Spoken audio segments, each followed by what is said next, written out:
Hello दोस्तों, हमारी आज की फिल्म जबरदस्त एंटरटेनमेंट देने के साथ साथ लाइफ के कुछ कड़वे लेसन्स भी सिखाती है।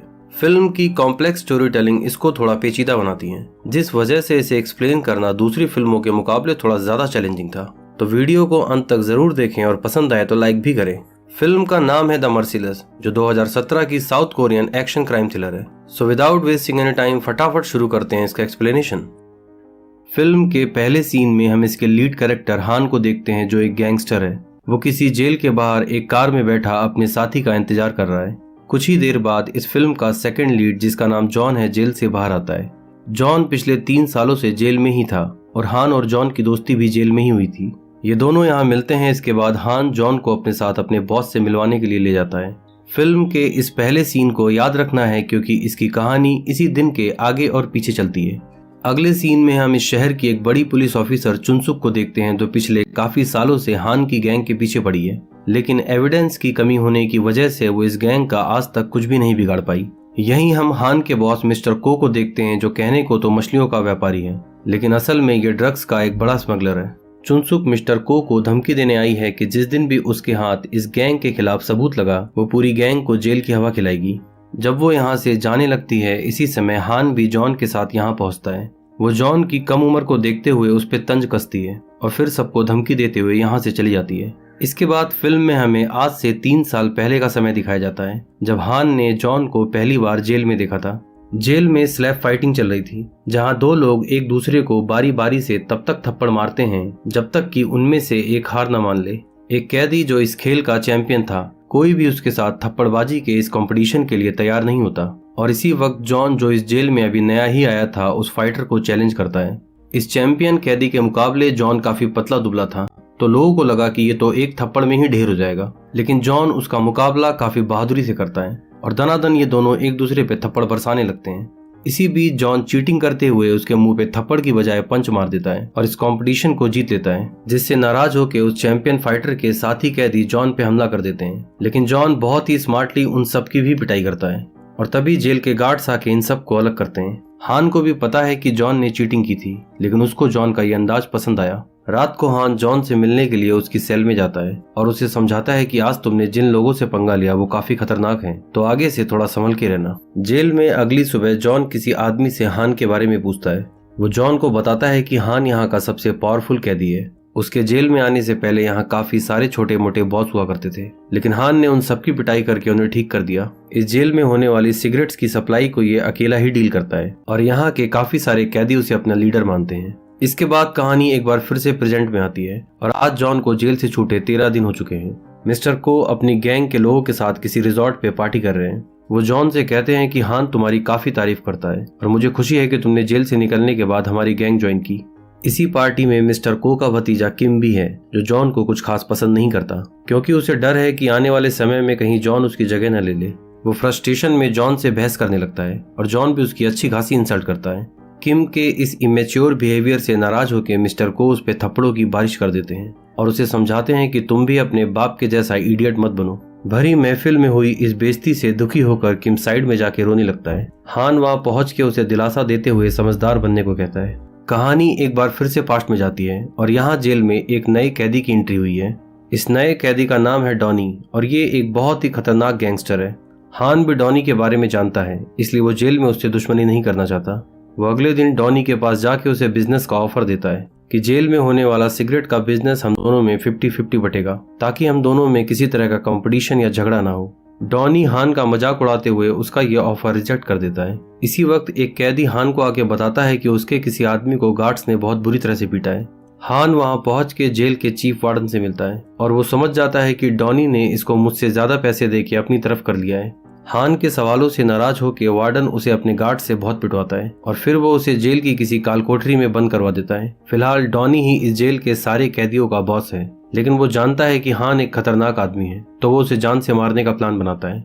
वो अपने एक आदमी को हान को मारने के लिए भेजता है, लेकिन जब वो आदमी हान पे पीछे से वार करने वाला था, जॉन उसके हाथ में चाकू देख लेता है, तो वो उससे फाइट करके हान की जान बचाता है। हान भी ये सब कुछ देख के समझ जाता है कि ये फील्डिंग उसी के लिए सजाई गई थी। अगले दिन हान जॉन को अपनी जान बचाने के लिए शुक्रिया कहता है। जॉन उससे कहता है कि मैंने सुना है कि इस जेल में तुम ही ऐसे कैदी हो जिसके पास सेल फोन है। तो मेरे पास एक आइडिया है जिससे हम वार्डन की अकल ठिकाने लगा सकते हैं। अगले दिन ये दोनों जेल के वार्डन से जाके मिलते हैं और उसे एक सेल फोन में कुछ फोटोज दिखाते हैं जिसमें हान जेल में काफी सारी सिगरेट्स के साथ नजर आता है और उसे ब्लैकमेल करते हुए कहते हैं कि अगर ये फोटोज लीक हुई तो बाहर के लोगों को पता चल जाएगा कि तुम किस तरह जेल के अंदर सिगरेट्स का इलीगल धंधा करते हो। वार्डन शुरू में तो थोड़ी अकड़ दिखाता है लेकिन अंत में उसे हान की बात माननी पड़ती है। अब हान का अगला टारगेट था डॉनी, तो वो डॉनी और उसके एक साथी को बंधक बना के जेल के किचन में लेके जाता है। असल में हान को इस बात का शक है कि डॉनी को जेल में किसी ने उसे मारने के लिए भेजा है। वो उसे टॉर्चर करने के लिए खौलता हुआ तेल उसके पैरों पे डालता है और फिर वो डॉनी से पूछता है कि बताओ तुम्हें यहाँ किसने भेजा। जॉन से यह टॉर्चर देखा नहीं जाता तो वो यहाँ से बाहर चला जाता है। इतना टॉर्चर सहने के बाद भी डॉनी हान को कुछ नहीं बताता तो वो फिर से गर्म तेल लेके उसकी तरफ बढ़ता है, लेकिन ये सब कुछ देख के डॉनी का आदमी बहुत डर जाता है और वो हान को सारा सच बता देता है। वो बताता है कि हान के बॉस मिस्टर को ने ही डॉनी को यहाँ भेजा था क्योंकि उसे डर है कि आने वाले समय में इस गैंग का बॉस न बन जाए, इसलिए वो हान को मरवाना चाहता था। ये सब कुछ जानने के बाद हान डॉनी को मार देता है और वार्डन की हेल्प से उसकी मौत को हार्ट अटैक का नाम देता है। इसके बाद कहानी में एक बार फिर प्रेजेंट का समय दिखाया जाता है। आज जॉन को जेल से छूटे 32 दिन हो चुके हैं। मिस्टर को इस बात का डाउट है कि डॉनी की जान हार्ट अटैक से गई या उसे किसी ने मारा है। उसको इस बात का डर है कि कहीं हान को उसकी असलियत के बारे में पता तो नहीं लग गया, लेकिन उसका भतीजा किम उसे भरोसा दिलाता है कि उसने जेल से पता किया था कि डॉनी की जान हार्ट अटैक से ही गई है। मिस्टर को उसे कहता है कि हमारी रशियंस के साथ एक बहुत बड़ी ड्रग डील होने वाली है जिसके लिए हमें हान की जरूरत पड़ेगी। वो डील पूरी होते ही हम हान को भी खत्म कर देंगे। अब यहाँ सोचने वाली बात यह है कि जब हान को अपने बॉस की असलियत के बारे में पता लग ही चुका है तब भी वो इसके साथ काम क्यों कर रहा है, तो इस सवाल का जवाब फिल्म में हमें आगे मिलेगा। इसके बाद फिल्म एक बार फिर से पास्ट में जाती है और हमें आज से 3.5 साल पहले का समय दिखाया जाता है। इंस्पेक्टर चुनसुक अपने सीनियर ऑफिसर्स के साथ एक मीटिंग कर रही है जिसमें वो बताती है कि हमारे पास ड्रग डीलर मिस्टर को के खिलाफ अभी तक कोई पुख्ता सबूत हाथ नहीं लगा है, लेकिन मेरे पास एक प्लान है जिससे हम मिस्टर को की पूरी गैंग को खत्म कर सकते हैं। आगे चुनसुक बताती है कि मिस्टर को का खास आदमी हान अभी जेल में है, तो हम अपना कोई आदमी उस जेल में भेजेंगे जो हान से दोस्ती करके उस गैंग में शामिल हो जाएगा। अगले सीन में हम देखते हैं कि चुनसुक जॉन को इस अंडरकवर मिशन के लिए मना रही है। जॉन इस मिशन पे काम करने से मना कर देता है क्योंकि उसे अपनी मॉम की देखभाल करनी है। उसकी मॉम पिछले काफी सालों से बीमार है और उन्हें किडनी ट्रांसप्लांट की जरूरत है। चुनसुक जॉन को भरोसा दिलाती है कि वो उसकी अब्सेंस में उसकी माँ का ख्याल रखेगी और किडनी ट्रांसप्लांट का सारा खर्चा भी खुद उठाएगी। आखिरकार जॉन को उसकी बात माननी पड़ती है और वो इस मिशन को करने के लिए तैयार हो जाता है। तो यहाँ एक बात साफ हो गई कि जॉन असल में पुलिस का ही आदमी है जो हान से दोस्ती करके उसकी गैंग में शामिल होने के लिए ही जेल गया था। जेल में हान और जॉन के बीच अब अच्छी खासी दोस्ती हो चुकी है। जेल में एक दिन मिस्टर को का भतीजा किम हान से मिलने आता है। वो हान को बताता है कि डॉनी को हमारे बॉस मिस्टर को ने ही तुम्हें मारने के लिए भेजा था। हान उससे कहता है कि मैंने ही डॉनी को मारा है, लेकिन तुम्हें मिस्टर को से बोलना है कि उसकी मौत हार्ट अटैक से हुई थी। और यहाँ हमें पता चलता है कि ये दोनों असल में मिले हुए हैं। किम अपने अंकल मिस्टर को पसंद नहीं करता क्योंकि उनकी वजह से ही किम की इस गैंग में कोई इज्जत नहीं है। हान उसे समझाता है कि हमारे बॉस को ये बात पता नहीं लगनी चाहिए कि मैं उनकी असलियत जानता हूँ। सही समय आने पर मैं उसे रास्ते से हटाकर तुम्हें इस गैंग का बॉस बना दूंगा। एक दिन जेल में जॉन को खबर मिलती है कि किसी एक्सीडेंट में उसकी मॉम की डेथ हो गई। ये सुन के वो बुरी तरह से टूट जाता है क्योंकि इस दुनिया में उसकी मॉम के अलावा उसका कोई नहीं था। वो इंस्पेक्टर चुनसुक से बहुत रिक्वेस्ट करता है कि वो उसे एक दिन के लिए जेल से बाहर निकाले ताकि वो अपनी मॉम के फ्यूनरल पे जा सके। चुनसुक उससे कहती है कि अगर मैंने तुम्हें जेल से बाहर निकाला तो हान को तुम पे शक हो सकता है और ये मिशन खतरे में पड़ जाएगा। जॉन कहता है कि अगर तुमने मुझे जेल से बाहर नहीं निकाला तो मैं सबको बता दूंगा कि मैं एक पुलिस वाला हूँ। चुनसुक उसे कहती है कि अगर मैंने तुम्हारी अंडरकवर एजेंट वाली फाइल डिस्ट्रॉय कर दी तो तुम्हें जिंदगी भर जेल में सड़ना होगा। भलाई इसी में है कि तुम इस मिशन पे लगे रहो। हान अपने दोस्त जॉन के दर्द को समझता है, इसलिए वो अपने पावर और पैसों का इस्तेमाल करके जॉन को एक दिन के लिए जेल से बाहर निकलवाता है। जॉन जब अपनी मॉम के फ्यूनरल के बाद जेल में वापस आता है तो इन दोनों की दोस्ती और गहरी हो जाती है। एक रात हान जॉन को बताता है कि मैंने अपनी लाइफ में एक ही सबसे बड़ी बात सीखी है, वो ये है कि कभी भी किसी इंसान पे भरोसा मत करो बल्कि परिस्थितियों पे करो। मेरी खुद की माँ ने मुझे जान से मारने की कोशिश की थी क्योंकि वो मेरे शराबी बाप के टॉर्चर से बहुत परेशान थी और खुद के साथ मेरी भी जान लेना चाहती थी। फिर वो जॉन से पूछता है कि क्या तुम जेल से निकलने के बाद मेरी गैंग ज्वाइन करना चाहोगे। जॉन अब हान को और धोखा नहीं देना चाहता, इसलिए वो उसे बता देता है कि वो एक पुलिस वाला है और ये सीन यहीं पे कट हो जाता है। फिल्म एक बार फिर से प्रेजेंट समय में आती है और आज जॉन को जेल से निकले 127 दिन हो चुके हैं। अब वो हान की गैंग का एक बहुत ही खास आदमी हो चुका है, इसीलिए किसी गैंगस्टर से निगोशिएशन के लिए उसे भेजा गया है। जॉन की वॉच में एक माइक्रोफोन डिवाइस लगा है, जिससे यहाँ होने वाली बातचीत को इंस्पेक्टर चुनसुक अपने साथियों के साथ सुन रही है, जिससे एक बात तो साफ होती है कि जॉन आज भी पुलिस का एक अंडरकवर एजेंट है। निगोशिएशन के दौरान जॉन को उस गैंगस्टर की कुछ बात पसंद नहीं आती तो उसके हाथ पे चाकू मार देता है, जिससे इस गैंगस्टर के आदमी जॉन के ऊपर टूट पड़ते हैं। हान भी अपने गैंग के लोगों के साथ बाहर ही खड़ा है। इशारा मिलते ही वो सब अंदर आके इन गैंगस्टर्स पे हमला कर देते हैं। देखते ही देखते वो इस गैंग के ज्यादातर लोगों को मार देते हैं। लास्ट में जॉन अपनी वॉच से उस गैंगस्टर के मुंह पे बहुत सारे पंच मारता है, जिससे उसकी वॉच के साथ वो माइक्रोफोन डिवाइस भी खराब हो जाता है। इसके कुछ दिन बाद हान और जॉन रशियन ड्रग डीलर से मिलने के लिए किसी क्लब में जाते हैं। इंस्पेक्टर चुनसुक का साथी पुलिस वाला जॉन को मैसेज करके क्लब के बाहर बुलाता है। वो जॉन से मिलकर कहता है कि पुलिस को शक है कि तुमने अपनी वॉच जानबूझ के तोड़ी, कहीं ऐसा तो नहीं कि तुम गैंगस्टर हान के साथ मिले हुए हो। और साथ ही वो उसे एक नई स्पाई वॉच भी देता है। जॉन उससे कहता है कि तुम्हें अंदाजा भी नहीं कि ये कितना खतरनाक काम है और तुम लोग मुझ पे ही शक कर रहे हो। इसी बीच जॉन को ढूंढता हुआ हान वहां आ जाता है। हान के पूछने पर जॉन उसे बताता है कि वो यहाँ बाथरूम करने आया था और ये समलैंगिक आदमी उसे छेड़ने की कोशिश कर रहा था, जिससे नाराज होकर हान उस पुलिस वाले की अच्छी खासी कुटाई करता है। लेकिन हान को जॉन पे डाउट होता है कि कहीं ये अभी भी पुलिस के लिए तो काम नहीं कर रहा, इसलिए वो लिफ्ट में जॉन की तलाशी लेता है, लेकिन उसके हाथ कुछ भी नहीं लगता। इस बात पे जॉन उससे नाराज होते हुए कहता है कि मैं तुम्हारे लिए अपनी पुलिस टीम को धोखा दे रहा हूँ, लेकिन तुम्हें आज भी मुझ पे भरोसा नहीं है। हान उसे बताता है कि वो जब से इस धंधे में आया है उसके बहुत सारे साथियों ने उसे धोखा दिया, इसलिए वो आसानी से किसी पे भरोसा नहीं कर पाता। यहाँ तक कि उसका खुद का बॉस मिस्टर को, जिसके लिए वो पिछले 20 सालों से वफादार है, वो भी उसे मारना चाहता है। जॉन उससे कहता है कि मैं तुम्हें कभी धोखा नहीं दूंगा, क्योंकि तुमने मेरी मदद उस समय करी थी जब किसी ने भी मेरा साथ नहीं दिया। अगले सीन में हान अपने बॉस मिस्टर को से कहता है कि वो रशियंस के साथ बहुत बड़ी ड्रग डील करने वाला है। बॉस उससे कहता है कि पुलिस की निगाह इस वक्त हम पर ही है, तो इतनी बड़ी ड्रग डील फिलहाल तो पॉसिबल नहीं। हान उससे कहता है कि मेरे पास एक प्लान है जिससे पुलिस को इस डील के बारे में कुछ भी पता नहीं लगेगा। सीन यहाँ से शिफ्ट होता है और हम किम और हान को एक रेस्टोरेंट में बैठे देखते हैं। किम हान से पूछता है कि तुम इस अंडरकवर पुलिस जॉन को कब मारोगे। कहानी एक बार फिर से पास्ट में जाती है और हम देखते हैं कि जेल में जब किम हान से मिलने आया था तब इन दोनों को पता लग चुका था कि जॉन एक अंडरकवर पुलिस वाला है। उस दिन हान ने किम को समझाया था कि तुम ये बात किसी को मत बताना कि जॉन एक पुलिस वाला है। मैं आने वाले समय में ऐसे हालात बना दूंगा कि जॉन पुलिस को छोड़ के हमारी गैंग के लिए वफादार हो जाएगा।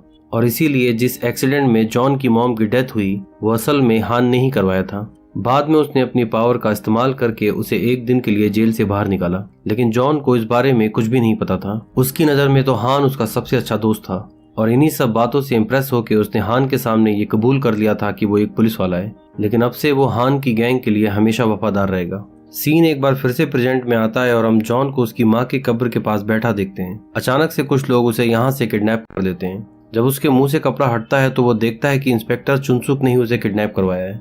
चुनसुक को इस बात का डाउट है कि जॉन अब पुलिस के लिए वफादार नहीं रहा। जॉन की लॉयल्टी टेस्ट करने के लिए ही उसने ये सब कुछ करवाया है, जिसमें जॉन पास होता है। जॉन उसे बताता है कि रशियंस के साथ एक बहुत बड़ी ड्रग डील होने वाली है। टाइम और प्लेस कंफर्म होते ही मैं तुम्हें बताऊंगा। और साथ ही वो चुनसुक से पूछता है कि क्या मेरी मॉम का एक्सीडेंट करने वाले का कुछ पता लगा। चुनसुक उससे कहती है कि पुलिस अभी इन्वेस्टिगेशन कर रही है, पता लगते ही हम तुम्हें बताएंगे। कहानी एक बार फिर से फ्लैशबैक में जाती है और हम देखते हैं कि 1 साल पहले इन्वेस्टिगेशन के दौरान चुनसुक को ये बात पता लग चुकी थी कि हान ने ही अपने आदमियों से जॉन की मां का एक्सीडेंट करवाया था, लेकिन उसने ये बात आज तक जॉन से छुपा के रखी है, क्योंकि उसे इस बात का डर है कि जॉन सच जान के कहीं इस मिशन को खराब न कर दे। इसके कुछ दिनों बाद जॉन इंस्पेक्टर चुनसुक को आगे होने वाली ड्रग डील की सारी इन्फॉर्मेशन देता है। सीन यहाँ से शिफ्ट होकर उस दिन पे जाता है जब जॉन को जेल से छूटे 150 दिन हो चुके हैं। आज ही रशियंस के साथ हान के गैंग की वो ड्रग डील होने वाली है। इंस्पेक्टर चुनसुक को इस डील की सारी इन्फॉर्मेशन पहले ही मिल चुकी है, तो वो अपनी भारी भरकम पुलिस टीम के साथ यहाँ छापा मारती है। लेकिन जब वो स्मगलिंग वाले बॉक्सेस को खोल के देखती है तो उसमें ड्रग्स नहीं था, बल्कि उसमें एडल्ट टॉयज थे, जिसे देख के सब उसकी मजाक उड़ाने लगते हैं। चुनसुक समझ जाती है कि जॉन ने उसे धोखा दिया है। वहीं दूसरी तरफ हम जॉन को देखते हैं जो अपने कुछ साथियों के साथ ड्रग्स की डिलीवरी लेने के लिए गया है। असल में हान और जॉन दोनों ने मिलकर पुलिस को बेवकूफ बनाने के लिए ये प्लान बनाया था, जिससे एक बात तो साफ है कि जॉन पुलिस से ज्यादा अपने दोस्त हान का वफादार है। हान ने अपने बॉस मिस्टर को के सारे आदमी अपने साथ मिला लिए हैं। डिलीवरी का कंफर्मेशन होते ही वो अपने बॉस के साथ साथ सारे रशियन गैंगस्टर्स को भी मार देता है और इस काम में मिस्टर को का भतीजा किम भी उसका साथ देता है। अपनी हार से बौखलाई इंस्पेक्टर चुनसुक जॉन को पुलिस स्टेशन बुलाती है और उसको एक्सीडेंट की वीडियो रिकॉर्डिंग दिखाते हुए कहती है कि तुम उस आदमी का साथ दे रहे हो जो तुम्हारी माँ का हत्यारा है। ये फुटेज देख के जॉन बुरी तरह से भड़क जाता है और उस पर गुस्सा करते हुए कहता है कि तुमने आने वाली है। इंस्पेक्टर चुनसुक को इस डील की सारी इन्फॉर्मेशन पहले ही मिल चुकी है, तो वो अपनी भारी भरकम पुलिस टीम के साथ यहाँ छापा मारती है। लेकिन जब वो स्मगलिंग वाले बॉक्सेस को खोल के देखती है तो उसमें ड्रग्स नहीं था, बल्कि उसमें एडल्ट टॉयज थे, जिसे देख के सब उसकी मजाक उड़ाने लगते हैं। चुनसुक समझ जाती है कि जॉन ने उसे धोखा दिया है। वहीं दूसरी तरफ हम जॉन को देखते हैं जो अपने कुछ साथियों के साथ ड्रग्स की डिलीवरी लेने के लिए गया है। असल में हान और जॉन दोनों ने मिलकर पुलिस को बेवकूफ बनाने के लिए ये प्लान बनाया था, जिससे एक बात तो साफ है कि जॉन पुलिस से ज्यादा अपने दोस्त हान का वफादार है। हान ने अपने बॉस मिस्टर को के सारे आदमी अपने साथ मिला लिए हैं। डिलीवरी का कंफर्मेशन होते ही वो अपने बॉस के साथ साथ सारे रशियन गैंगस्टर्स को भी मार देता है और इस काम में मिस्टर को का भतीजा किम भी उसका साथ देता है। अपनी हार से बौखलाई इंस्पेक्टर चुनसुक जॉन को पुलिस स्टेशन बुलाती है और उसको एक्सीडेंट की वीडियो रिकॉर्डिंग दिखाते हुए कहती है कि तुम उस आदमी का साथ दे रहे हो जो तुम्हारी माँ का हत्यारा है। ये फुटेज देख के जॉन बुरी तरह से भड़क जाता है और उस पर गुस्सा करते हुए कहता है कि तुमने आज तक ये बात मुझसे क्यों छुपा के रखी। चुनसुक कहती है, मैं किसी भी हाल में इस ऑपरेशन को खराब नहीं करना चाहती थी। पुलिस स्टेशन में बैठे हुए जॉन को हान की वो बात याद आती है जिसमें उसने कहा था कि कभी भी किसी इंसान के बजाय परिस्थितियों पे भरोसा करो, परिस्थितियां इंसान से कुछ भी करवा सकती हैं। वो पुलिस का साथ देते हुए हान को कॉल करता है और उससे कहता है कि हमारी गैंग का कोई आदमी पुलिस से मिला हुआ है, क्या गैंग में तुम्हारे अलावा कोई और भी है जो मेरे अंडर कवर होने वाली बात जानता है। उसने पुलिस को बता दिया है कि मैंने अंडर कवर होते हुए भी तुम्हारा साथ दिया। हान जानता है कि उसके अलावा सिर्फ किम को ही जॉन के अंडर कवर होने वाली बात पता थी, इसलिए वो रात को किम को अपने घर बुलाता है और उससे पूछता है कि तुमने मुझे धोखा क्यों दिया।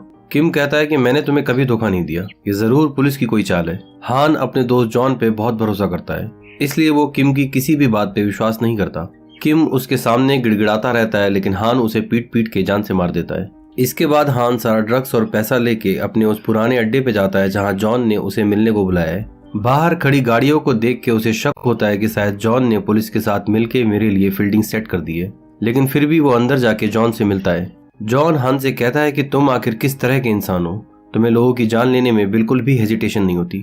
हान उससे कहता है कि मुझे लोगों की जान लेने में कोई मजा नहीं आता, लेकिन ये हमारे धंधे की जरूरत है। तब जॉन उससे पूछता है कि आखिर क्या गलती थी मेरी मॉम की, तुमने उनको क्यों मरवाया। इतना सुनते ही हान उसके ऊपर गन तान देता है। हान उससे कहता है कि तुम्हें अपनी गैंग में शामिल करने के लिए मुझे उस वक्त जो भी करना ठीक लगा मैंने वो सब कुछ किया। जॉन उससे कहता है कि अगर तुम्हें मेरी जान लेनी है तो गोली जल्दी चला दो, क्योंकि पुलिस यहाँ कभी भी आ सकती है। हान जॉन को काफी पसंद करता है, इसलिए वो उस पर गोली नहीं चला पाता। इसी बीच वहाँ पुलिस वाले भी आ जाते हैं। हान और उनके बीच गन फायरिंग शुरू हो जाती है। हान एक एक करके उन पुलिस वालों को मारने लगता है। जॉन को पता है कि हान उस पर गोली नहीं चलाएगा, इसलिए वो अपने साथी पुलिस वाले से गन मांगता है ताकि वो खुद हान को मार सके। इस पुलिस वाले को अभी भी डाउट है कि जॉन हान के साथ मिला हुआ है, इसलिए वो जॉन को ही पीटने लगता है। इसी बीच हान वहां आके इस पुलिस वाले को भी गोली मार देता है। जॉन को कोई नुकसान पहुंचाए बिना हान यहाँ से बाहर चला जाता है। फिलहाल उसकी आंखों में पछतावे के आंसू हैं कि आज उसने अपना सबसे अच्छा और भरोसेमंद दोस्त खो दिया। उसे पता है कि जॉन उसकी गलती के लिए उसे कभी भी माफ नहीं करेगा। इसी बीच इंस्पेक्टर चुनसुक अपनी वैन से उसे ठोक देती है, जिससे हान की जान तो नहीं जाती, लेकिन वो चलने फिरने की हालत में नहीं रहता। फिर वो हान की जेब से उसकी कार की चाबी निकाल लेती है। वो कार की डिक्की खोल के देखती है तो पैसा और ड्रग्स उसे वहीं मिलता है कि तभी अचानक जॉन वहां आ जाता है और वो अपने गन की सारी बुलेट चुनसुक पे उतार देता है। आखिर जॉन ने ऐसा क्यों किया? क्योंकि उसकी नजर में चुनसुक एक खुदगर्ज पुलिस वाली थी जिसने अपने ऑपरेशन को पूरा करने के लिए जॉन का इस्तेमाल किया। इसके बाद जॉन उस गन को हान के हाथों में दे देता है ताकि उसके फिंगरप्रिंट्स के निशान इस पे आ जाए। हान उससे कहता है कि तुम्हें जिंदा छोड़ के जो गलती मैंने करी वो तुम मत करो। तब जॉन उसका नाक और मुंह बंद कर देता है, जिससे दम घुटने की वजह से हान की भी मौत हो जाती है। फिल्म के